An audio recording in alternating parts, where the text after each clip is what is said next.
Halo sobat-sobat rehat sejenak dimanapun berada. Kembali lagi di channel ini. Mari keluar dari rutinitas yang membosankan dan membincangkan sesuatu yang mencerdaskan. Kali ini kita akan mengulas sesuatu yang penting di dalam negara hukum, yakni berkaitan dengan pengujian terhadap peraturan perundang-undangan. Seperti kita tahu bersama bahwa di dalam negara hukum itu ada pemisahan kekuasaan atau pembagian kekuasaan yang kemudian diwakili oleh 3 cabang kekuasaan yang sering kemudian dikenal dengan istilah trias politika.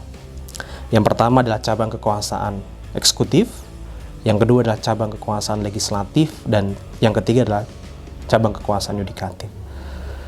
Nah, di dalam perjalanannya 3 cabang kekuasaan ini memiliki wewenang untuk melakukan pengujian terhadap peraturan perundang-undangan. Ya, karena kalau kita bicara negara hukum tanpa ada peraturan perundang-undangan tentu ini patut menjadi pertanyaan begitu. Nah, bagaimana mekanisme pengujian yang dilakukan oleh cabang-cabang kekuasaan tadi di Indonesia? Kita nanti akan ulas satu persatu. Yang pertama adalah terkait dengan apa yang dikenal dengan istilah judicial review. Jadi judicial review itu adalah mekanisme pengujian peraturan perundang-undangan yang dilakukan oleh lembaga yudisial. Dalam hal ini di Indonesia itu diwakili 2 lembaga. Yang pertama adalah Mahkamah Agung, yang kedua adalah Mahkamah Konstitusi. Nah, Mahkamah Agung berdasarkan Undang-Undang Dasar 1945 di pasal 24A, di situ disebutkan bahwa Mahkamah Agung memiliki wewenang untuk melakukan pengujian peraturan perundang-undangan di bawah undang-undang terhadap undang-undang. Jadi setiap peraturan perundang-undangan di bawah undang-undang itu bisa diuji di Mahkamah Agung. Contohnya apa? Misalnya ada peraturan pemerintah yang kemudian dinilai bertentangan dengan undang-undang, maka warga negara bisa melakukan pengujian ke Mahkamah Agung. Ketika ada peraturan daerah yang kemudian dirasa bertentangan dengan undang-undang, maka Mahkamah Agung juga memiliki wewenang untuk mengujinya. Nah, itu lembaga pertama yang diberikan wewenang oleh Undang-Undang Dasar untuk melakukan judicial review. Yang kedua adalah Mahkamah Konstitusi. Sebagaimana apa yang ada dalam pasal 24C Undang-Undang Dasar, di sana ada wewenang yang dimiliki oleh Mahkamah Konstitusi untuk melakukan pengujian terhadap undang-undang yang bertentangan dengan Undang-Undang Dasar. Jadi ketika ada undang-undang, kemudian warga negara ini merasa konstitusionalnya dirugikan akibat diundangkannya sebuah undang-undang, maka warga negara bisa melakukan pengujian kepada Mahkamah Konstitusi. Nah, pengujian ini bentuknya bisa dalam pengujian formil maupun pengujian material. Nah, pengujian formil ini apa maksudnya? Yang diuji adalah tahapannya, prosedur pembentukan undang-undangnya. Sudah sesuai ataukah tidak dengan undang-undang yang berkaitan dengan pembentukan peraturan perundang-undangan. Selain juga ada pengujian secara material yang menguji pasal demi pasal yang ada dalam undang-undang yang kemudian diuji apakah bertentangan dengan Undang-Undang Dasar ataukah tidak. Jadi ini yang berkaitan dengan mekanisme judicial review atau pengujian oleh lembaga yudisial di Indonesia. Nah, selain pengujian yang dilakukan oleh lembaga yudisial, di Indonesia juga dikenal dengan istilah legislative review. Di pengujian oleh lembaga legislatif begitu. Nah, di Undang-Undang Dasar kita bisa lihat di dalam pasal 22 ayat 2 yang kemudian menjelaskan, ini spesifik bicara tentang peraturan pemerintah pengganti undang-undang, di mana peraturan pemerintah pengganti undang-undang ini kan memang dikeluarkan atau diterbitkan begitu oleh presiden begitu dalam hal ihwal kegentingan yang memaksa. Tetapi Perpu ini harus mendapatkan persetujuan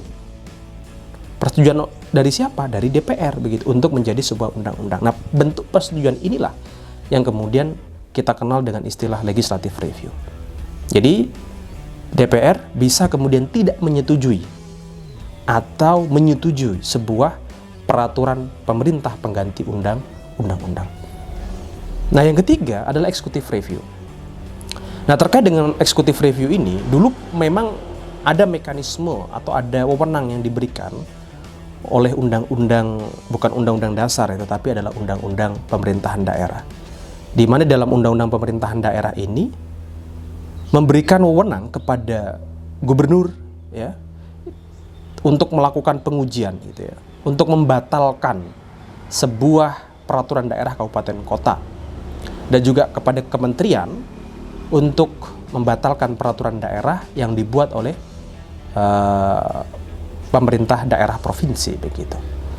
Cuman pada tahun 2015 dan tahun 2016 wewenang yang telah diberikan oleh undang-undang tersebut kemudian dibatalkan oleh Mahkamah Konstitusi melalui putusan nomor 137 tahun 2015 begitu ya, dan putusan nomor 36 tahun 2016 itu putusan Mahkamah Konstitusi. Sehingga executive review hari ini di Indonesia tidak ada itu. Kenapa kemudian itu dinilai bertentangan dengan undang-undang? Karena jika ada peraturan daerah itu bertentangan dengan undang-undang, maka mekanisme pengujiannya atau pembatalannya bukan melalui eksekutif gitu, tapi melalui yudikatif sesuai dengan pasal 24 A begitu ya, Undang-Undang Dasar 1945. Tetapi yang perlu digarisbawahi adalah eksekutif itu tetap bisa melakukan semacam evaluasi yang ini sering dikenal dengan istilah executive review begitu. Ketika sebuah peraturan daerah dinilai bertentangan dengan peraturan yang ada di atasnya, maka lembaga yang di atasnya bisa melakukan evaluasi untuk menilai apakah peraturan daerah tersebut gitu ya, itu kemudian bertentangan ataukah tidak dengan peraturan yang di atasnya.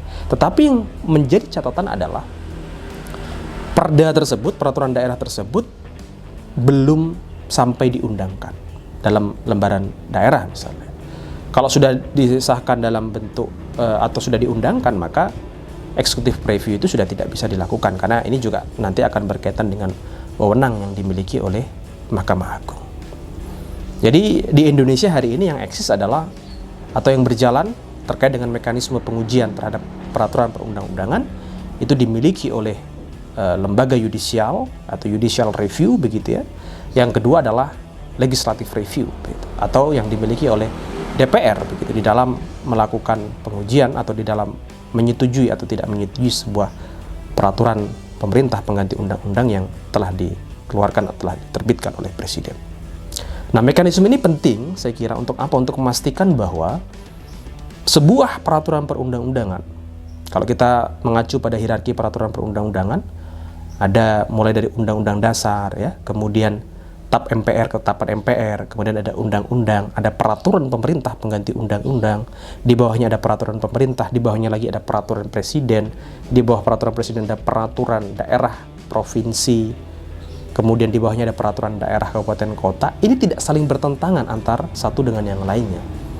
Peraturan daerah kota kabupaten tentu tidak boleh bertentangan dengan peraturan daerah provinsi. Begitupun juga seterusnya. Undang-undang tidak boleh bertentangan dengan undang-undang dasar. Jika ada pertentangan semacam itu, maka ada mekanisme penyelesaian dan warga negara bisa melakukan pengujian gitu ya. Kalau di Mahkamah Konstitusi bentuknya adalah permohonan pengujian undang-undang terhadap undang-undang dasar. Di Mahkamah Agung pun juga sama, warga negara ya, subjek hukum bisa melakukan pengujian ya, ketika memang ada peraturan perundang-undangan di bawah undang-undang yang bertentangan dengan undang-undang. Jadi skema itu sudah disusun sedemikian rupa begitu. Agar apa? Agar peraturan perundang-undangan yang ada di Indonesia itu betul-betul mampu melahirkan, menghadirkan tujuan hukum itu. Apa? Yang pertama adalah kemanfaatan ya, yang kedua adalah keadilan, dan yang ketiga adalah kepastian hukum. Ketika tiga-tiganya ini bisa diwujudkan dalam sebuah undang-undang atau dalam sebuah peraturan perundang-undangan, maka niscaya ini juga akan sangat berdampak atau sangat bermanfaat atau sangat berkontribusi terhadap seluruh warga negara, seluruh masyarakat yang ada di Indonesia. Semoga pembahasan yang sangat singkat ini bisa memberikan tambahan pengetahuan bagi kita semuanya, terutama terkait dengan mekanisme pengujian ya, peraturan undang-undang dan apa sebenarnya perbedaan antar ketiganya. Terima kasih banyak, kita akan ketemu lagi, berjumpa lagi pada pembahasan-pembahasan yang akan datang.